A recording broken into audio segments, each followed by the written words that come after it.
Hello दोस्तों, ready mobile आसुवा common problem don't cover the earphone area एमती किसी आपण मोबाइल आसुले केमिति सॉल्व करेंगे। चलतु स्टेप बाय स्टेप आपण को यह वीडियो कहबी। यही प्रॉब्लमटी आपणकर इयर स्पीकर पाखरे थिबा सेंसर रु आसी थाए। सेंसर ब्लॉक हो गले एमिति प्रॉब्लम देखा जाए। जमती सेंसर ऊपर धूली जमी गले या रंग टेम्पर ग्लास पड़े एमितिका प्रॉब्लम आसी थाए। प्रथम या चेक करनी जदि न हुए सेटिंग रे ठीक करि परिबा। चलतु देखिबा सेटिंग रे केमिति ठीक करिबा।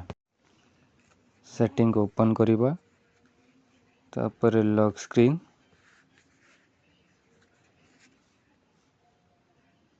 स्क्रॉल करिबा,